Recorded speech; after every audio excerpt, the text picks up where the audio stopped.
All right. Welcome, my friends. Welcome, everyone. Welcome to Fox Talks. I'm David Fox, certified high performance coach, and I am excited about today's session. I'm excited because we're going to do something pretty incredible. It's going to be special. Now, before we get into that, just 3 real fast housekeeping items. So the first is we're keeping everyone's cameras turned off. So that way you're not distracted by looking at all the images and what are people wearing, what's their background, who forgot to wear pants, right? We're not going to do that today.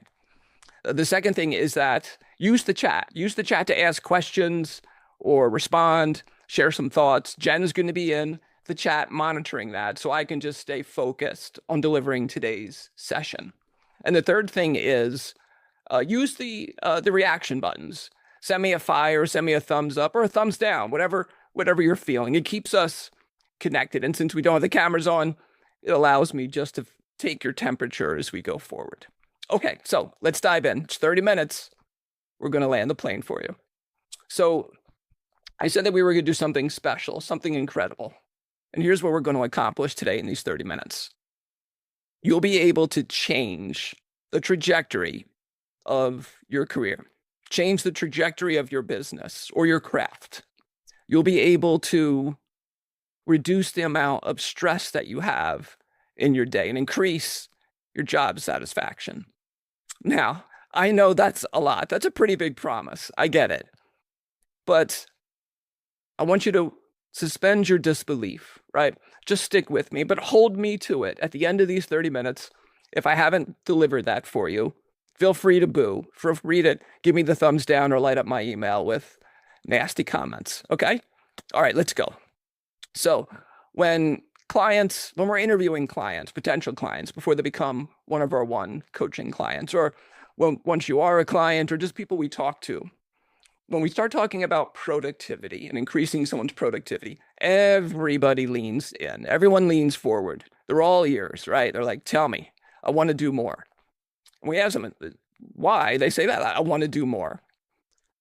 But that's kind of strange because it's not like folks are sitting around not doing anything, right? I'm sure your schedule is packed. I'm sure you have more things to do than you have hours in the day to do them. So it's not that you want to do more. It's that you want to do more of the important things, that there's things that are important to you that you're not getting to, that you wish you had more time so you could accomplish them, right? So lots of people have motion in their life, but not momentum, or they have activity, but not advancement. So that's what today is about. Today is the science of productivity and how to master your calendar. Okay, so tell me if this sounds like you. So you arrive at your desk and first thing you do, open your laptop, whatever, your workstation, and check your email. And maybe you have a status meeting in an hour. So you're like, let me see how many things I can get done quickly before that call, before that status meeting. Like I can get this thing done, things that you think are going to be pretty simple, not complicated things you can get done quickly. Does that sound like you? This definitely sounds like me. Before I became a high performance coach, before I went through my own coaching program with a coach, I was definitely one of those folks where I'd sit down at my desk, get my to-do list out, start making my to-do list. It'd be as long as my arm. And I'd try to see how many things I could get crossed off that list really quickly so I could start feeling some advancement, some momentum. That's what I thought. So I would pick things off that I perceived to be quick, not complicated, just try and get them done so I could feel like I was getting some advancement. And I would save the big things that were going to take some time, the important things for later in the day. It was kind of like, let me clear the deck so that I can focus on the important thing. And when I'd make my to-do list, I would even, there were times when, this is no exaggeration, maybe I had a talk with Sally. So I'm in the parking lot on the way into the office and I see Sally and we have that discussion. So when I'm making my to-do list, I'd even write down, talk to Sally. Even though I already did it, but I do that so I could cross one off right away. Made me feel like I was advancing. I would even, this is no joke, this might be a little revealing. I would even write, the first thing on my to-do list was create a to-do list. So when I got to the bottom, I could immediately go to the top and cross one off because it made me feel like I was being productive. But it was actually doing the opposite. My day was not structured, was not designed for high performance. In fact, the way I had structured my day was actually working against me. It was actually preventing me from doing my best work. So let me explain. I'm going to share about 6 science concepts with you on productivity, and you're going to see how they're going to layer into the solution so that you can get your biggest, your highest priority, biggest needle moving activities. You can get those done and put all that maintenance work towards the end. And you're going to see what a difference that can make. So the first concept for you is your peak performance period. So science has shown that every one of us have our own peak performance period. It's a period in the day where our bodies are just naturally aligned to be able to do deep, focused, concentrated work where you could be the most creative and the best problem solver that you could be. And that typically happens for most people about 2 hours from when you wake up. So you wake up at 8 a.m., starts at 10. That's a little late for most people. I get it. Wake up at 7, starts at 9. Wake up at 6, starts at 8. And it lasts for a couple hours. So about 8 to 10 a.m. might be your typical peak productivity period, peak performance period, if you woke up at 6. Following that math, so about 2 hours after you start, when you wake up, it'll last for a couple hours. That's your peak performance period. Now think about your schedule. Think about your day. Think about today. What did you do in those first 2 hours after it started? Were you doing emails? Was it a status meeting? Was it high priority work? Work that required deep concentration? Or was it maintenance stuff? All right. Before I started learning these techniques, it was filled with maintenance stuff. All right, so that's peak performance period. The second concept is decision fatigue. So what does that mean? So think about your brain's ability to make decisions is like a battery. Okay, so you start the day filled, and every decision you make, you start depleting your battery. So let me give you an example. So have you ever had that day where it was just really intense and you come home and it's like, what are we going to make for dinner tonight? Do we want to order sushi? We want to get a pizza? What do we want to do? And you're like, I don't care. I don't have the ability to make any more decisions. I've made all the decisions I can. You just decide I don't care. That's an extreme example of decision fatigue, but that's what that is. You've made so many decisions throughout the day. You no longer have the ability or have the desire to make any more.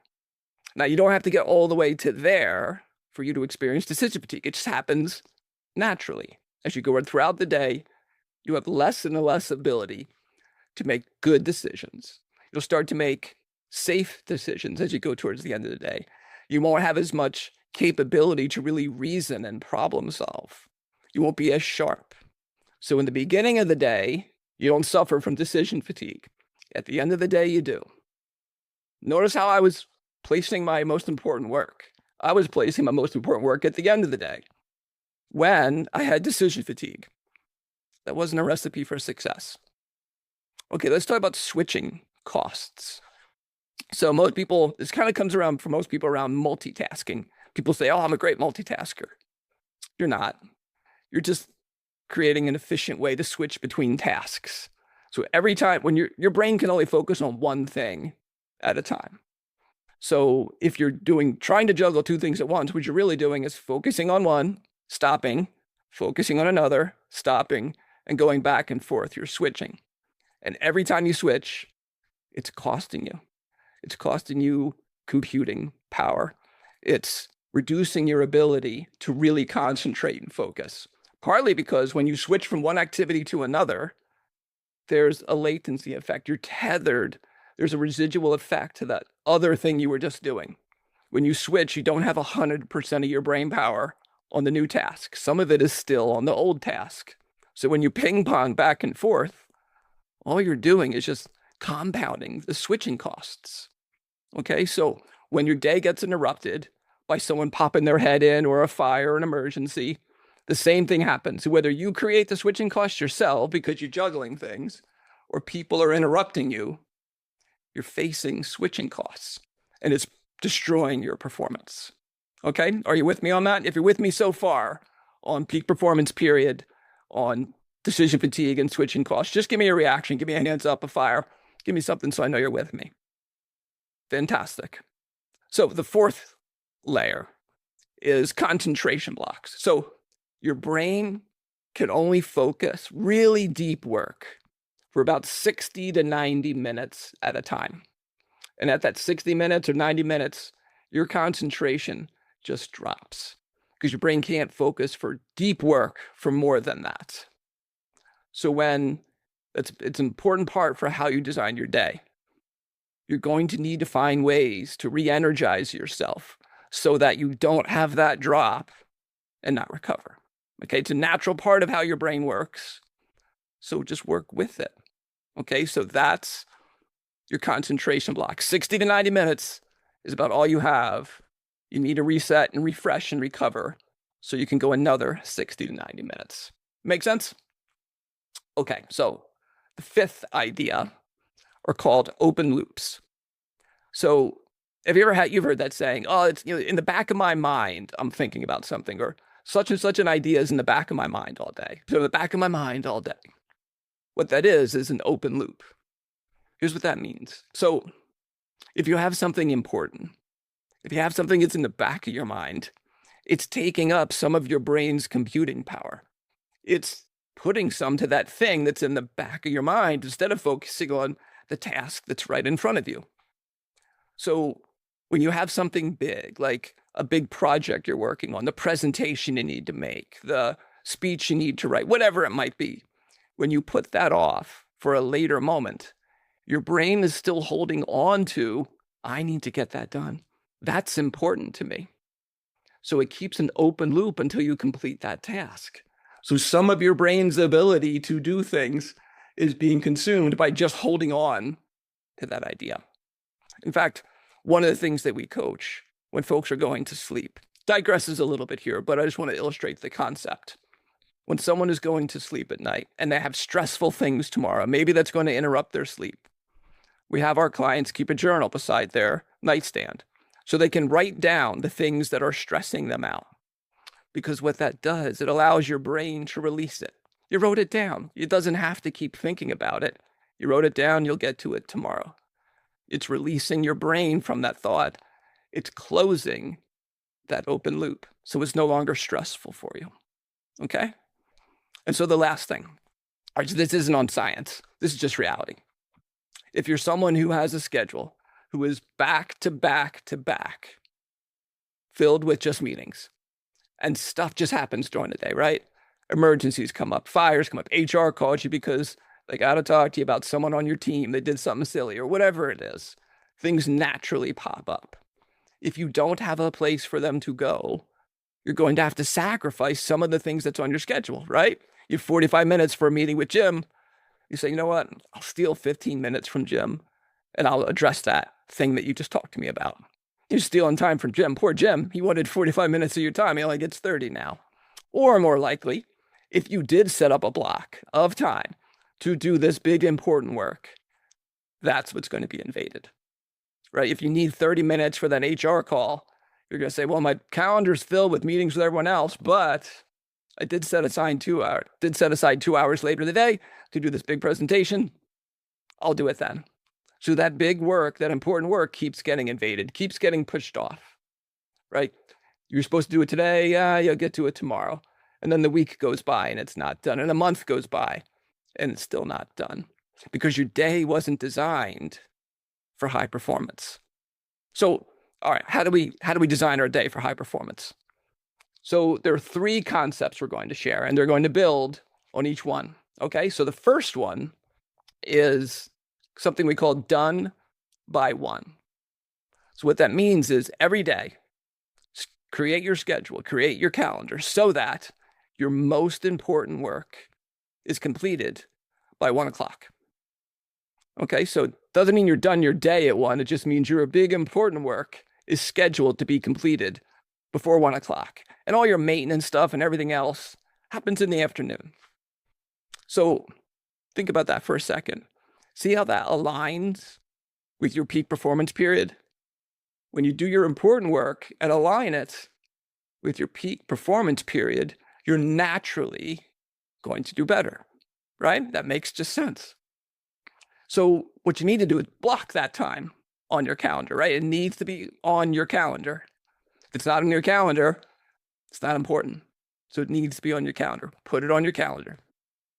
And then focus on the important work first, right? Maintenance work gets done second. Okay, that tracks. Not only is this aligned with your peak performance period, you also don't have decision fatigue, right? If you put it in the morning, put it in the first thing you do during your peak performance period, your battery for making decisions is full. You don't have that decision fatigue. You can make better decisions, faster decisions. You can be a better problem solver just by positioning it earlier in your day. There's no switching costs, right? Because you've protected this time, you're not going to be distracted by your own open tabs on your dashboard. You're not going to allow people to invade the time. We'll talk to you in a second about how to actually accomplish that, because I know that's hard. For most people, you can get the concept, but protecting the time can be the hardest part. And the last part, right? You have less open loops. Because you're doing that big thing first, it doesn't need to sit in the back of your mind. You've accomplished it. You don't have to spend some of your brain power holding on to the thought. Does that make sense? Just give me a thumbs up if you're tracking with me. Fantastic. Okay. So I said, you have to protect this time. People are going to want to come in and just pop their head in for a minute, or they need your approval, or something's come up. And you know that if you're like most folks, most of those things can wait. There's very few times where it's an actual emergency that had to have your attention right that minute, and it couldn't wait 30 minutes, couldn't wait an hour, right? I mean, we have a saying in search and rescue that life, limb, and eyesight. So if there's something that comes up that could risk a teammate, one of the other first responders, or even, let's say, the person we're looking for, the person we're searching for, if something's going to make them lose life, limb, or eyesight, everything stops. Makes sense. We focus on that. But if it doesn't, if it's not going to cost life, limb, or eyesight, it could wait. Most likely, you can wait till after the search is over. We'll talk about it later.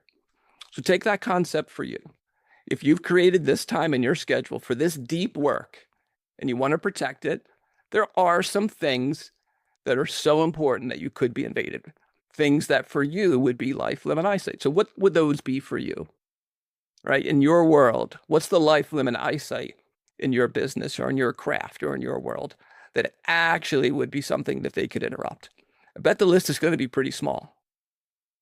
So the other reason why you need to protect this time and why most people fail is because you've trained your teammates or your clients that you'll respond as soon as they ask. They pop their head in, they can just make a request of your time and you'll honor it. You'll stop what you're doing for them. You've trained them to do this. So you're going to need to untrain them. Okay, it's going to take a little bit of persistence, a little bit of time, a little bit of courage to get this set up. But this is how you design your day for high performance. Okay, so the second part, so the first part is done by one. The second part is we're going to need to combat your natural brain's limitation for concentration. It can only concentrate for 60 to 90 minutes before it starts to wane and it drops precipitously. So how do we do that? So we coach something called 50-minute break. So every 50 minutes, you schedule your work for 50 minutes. Set a timer on your phone, on your computer, your watch, whatever it is. And at 50 minutes, you get up from your desk and you give yourself a reset. So that might mean walking outside for 5 minutes. It might mean just walking around the office quickly, just saying hi, shaking hands, kissing babies. It might mean that you do 20 squats, air squats, 20 push-ups. It might mean you just close your eyes and give your optic nerve the opportunity to reset and to rest, because we have so much harsh artificial light in our offices. It's really draining on your optic nerve. You can do all of those things, right? What you can't do, though, is go check email. Don't go do that. That's now switching. Now you're trying to multitask. The 50 minutes is concentrated time. You get up, refresh your body, sit back down, and you can go for another 50 minutes. And you could do that again, just rinse and repeat. And that's how you can prevent your brain from having that natural drop off of concentration. Every 50 minutes, even if you're in the flow, get up, take 5 minutes, 10 minutes max, reset, get some water, come back down, get right back at it. Okay, so done by one, and then 50-minute work blocks. That's the second concept. The third concept is the Fire 50. I love this one. So when people interrupt, they say, hey, I just need 5 minutes of your time. Or, hey, there's something you need to approve. Or, hey, we've had something you need to be aware of. When you don't have the Fire 50, we talked about, you need to find some place for that to land in your schedule. It usually means it's going to sacrifice something else, usually the time you set aside for the big work. When you have the Fire 50, what you're doing is you set up a 50-minute block on your calendar every day.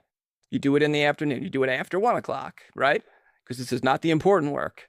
Done by 1, so you might schedule it right at 1 o'clock, or 2, or 3, or 4. You pick the time that works best for you.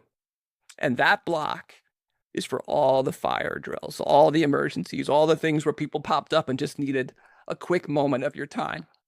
You say, great, at 1 o'clock, I can talk to you then, because you've already built it in to your schedule. You don't have to sacrifice anything else. It's natural. Someone comes out to you at 10 o'clock and says, hey, HR says we need to talk about something that happened. Great, I'll talk to you at 1. Hey, can you just approve this? Yeah, I'll take a look at it at 1. Very few times will there ever be an emergency that can't wait from 10 to 1, or noon to 1, or 9 to 1. There's a very few instances, I'm sure you would agree, right? So, done by 1, 50-minute blocks, and the Fire 50. It's there every day. It's there for all of those things that are going to be interrupting your day, interrupting your flow to land. Now, if you don't use those 50 minutes that day, nothing popped up. Hallelujah, right? That's fantastic. And you have the gift of time. You have 50 minutes in your schedule to invest however you want. It's a beautiful thing. So, done by 1, 50-minute blocks, the Fire 50.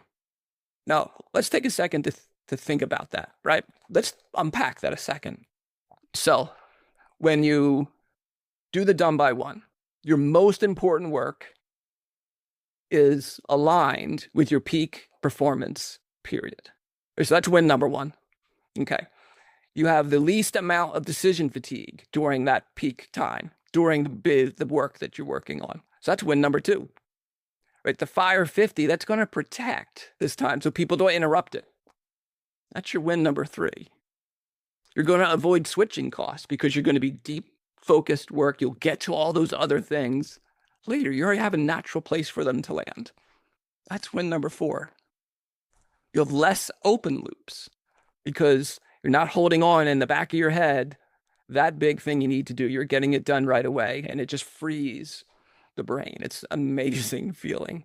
Okay, that's win number 5. And perhaps the biggest win is that big important work, that book you wanted to write, that presentation you needed to create, that new business opportunity you wanted to explore, whatever it is, that work actually gets done. And it gets done now, not in a week, not in a month. It doesn't keep getting pushed to the side. It gets done first.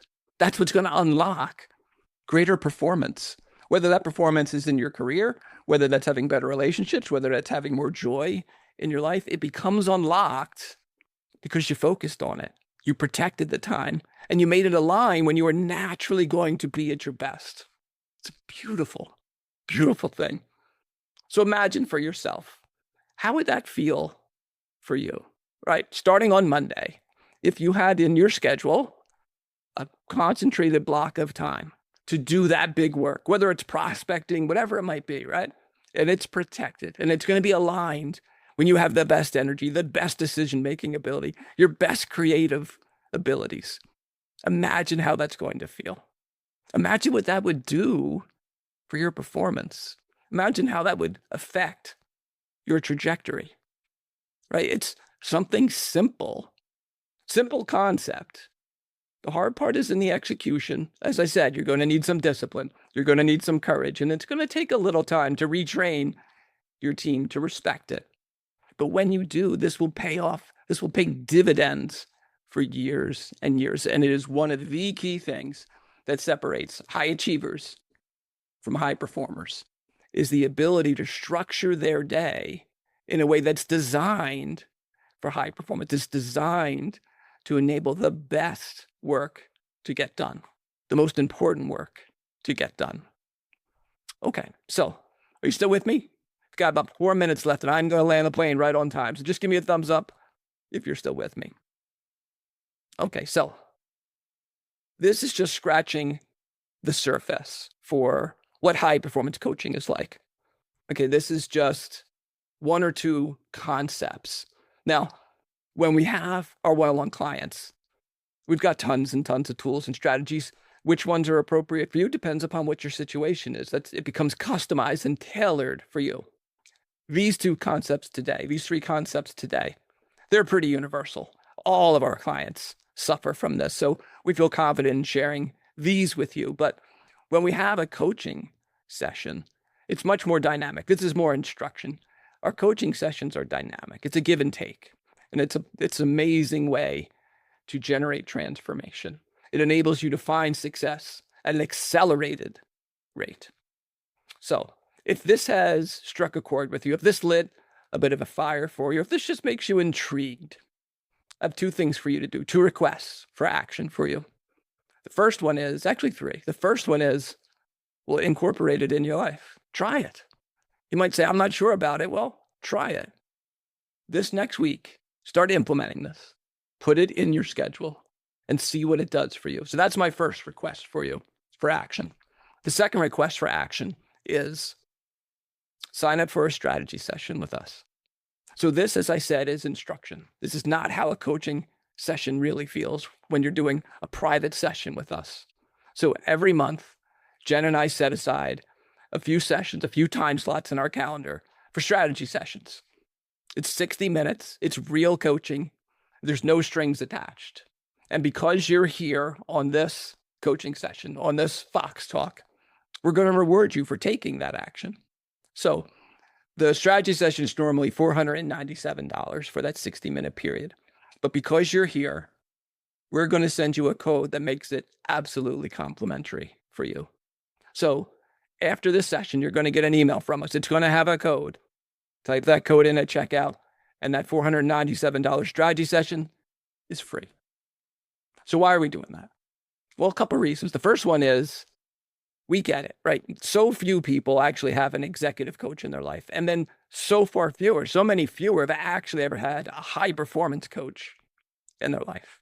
So you might not be sure what it's going to be like. And is it for you? And will you like it? So we set aside these sessions for you to try it out at no risk, right? Because it's free, there's no risk. It's real coaching for an hour. And the fact that you're here on today's session and the fact that you're still with me after 28 minutes shows that these things are important to you. So we're offering you an opportunity at no cost to go deeper.